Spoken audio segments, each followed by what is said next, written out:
I mean, let's take a couple of days. Clearly the way we've been doing it doesn't work. I think we need to rest and try to rethink this.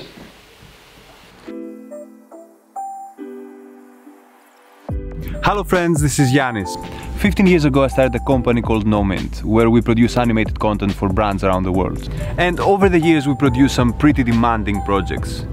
But this project for WWF was by far the most demanding and most painful project I've ever worked on in my life. I want to tell you everything about it, but first have a look at the final film.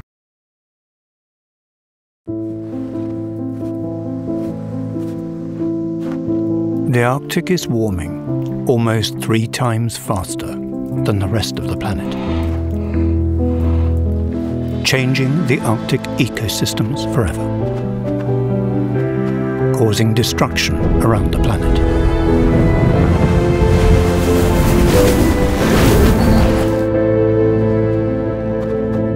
Once Arctic ice melts, we can't get it back. We can't negotiate the melting point of ice. World leaders must take immediate action to keep 1.5 alive. This project started around a year ago when I was having a chat with WWF about the effect of climate change on the Arctic. So we are dealing with the Arctic. Why are we dealing with the Arctic when it comes to climate change? This is Martin Sommerkorn, Head of Conservation for the Arctic region for WWF. I can tell you that it is one of the places on this planet that is most affected by global warming already. The temperatures in the Arctic have risen almost 3 times as much as the global average. Martin, how is this melting of the Arctic ice affecting the rest of the planet? It actually lets global sea levels rise, and it disrupts our weather patterns. It creates more extreme events. There is no dealing about it. There is no negotiation about it. It's just happening. And with the trajectory that we are on with the world and in the Arctic, lots of this thawing is going to be irreversible on human timescales. And this is what resonated with me the most. That while we're negotiating about how exactly we're going to tackle climate change, the planet is deteriorating. Arctic ice is melting and it will continue to melt until there's no ice left. And this realization that we cannot negotiate with ice, we cannot negotiate with a melting point of ice, is what sparked the idea to create a film using only real melting ice. This way, as we go through the film, the ice would naturally melt, creating a direct metaphor of the issue we're trying to communicate, highlighting the urgency of the Arctic problem. So I presented the idea to WWF and they loved it, and I explained that this was a very difficult project and it might never see the light of day, but they were super supportive. They were like, let's do it, let's make it happen. So the first thing I did was to reach out to my friend Savignano, who's an incredible motion designer and someone I've had the pleasure to work with on many different projects for NOMINT. And we started experimenting and trying to find the best way to make this idea work. And soon enough we had our first successful proof of concept.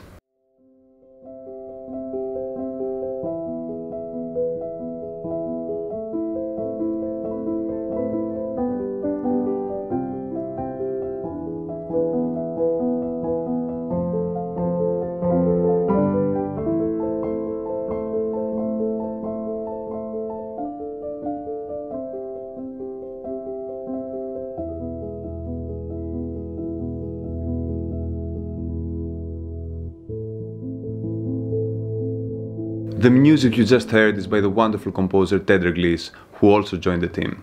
At that point we started developing the narrative for the film, and we decided to follow the story of a young polar bear which realized that her environment is completely falling apart. That's when Braga, a really talented character animator, came on board and started animating the polar bear. Once the film was animated in 3D, we were ready to start producing the ice sculptures in a few simple steps. First, we'd extract each frame of the polar bear from the 3D animation and send it to be 3D printed. We would then take the print out and prepare it for the mold by cleaning it, sanding it and adding vents for the air bubbles to escape. Then we would create the mold, and after it was set, we would remove the 3D print, fill the mold with water and freeze it. We would then remove the ice sculpture from the mold and clean it up.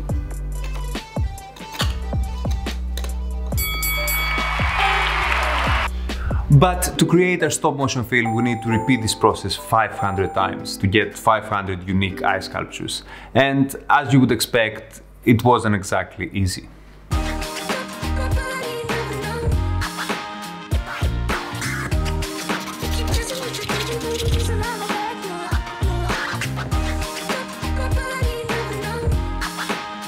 You will have 0 more polar bears soon because we're gonna break them. We keep dancing with the devil, but he doesn't have a back, no.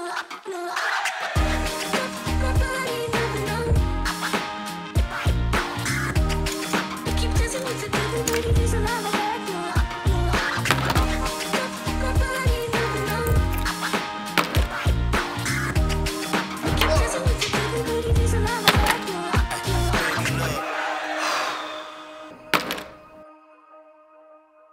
So after 6 long months, we're ready for the shoot. And we could tell that this was going to be a pretty difficult shoot, but we had still underestimated how hard it is to animate with ice. The issue was that once ice starts melting, it just melts too fast. And of course, stop motion requires a lot of time to animate, but in the meantime, the ice would just melt away. At some point, 7 days had passed and we hadn't managed to shoot a single shot. We're getting complete distraction. That's not what we want to say. I mean, we want to show that things are melting, but not that they're melting that fast. There has to be urgency, but there should still be some hope.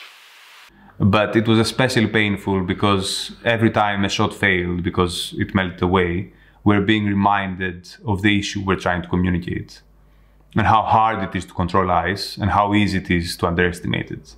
But on the other hand, this is what made us want to try even harder, and we took a couple of days off, we regrouped, we changed many of the shots that were just impossible to make. We also borrowed a new freezer and a lot more dry ice. And after 3 more weeks of very, very, very hard work, we finally had just enough to create our film.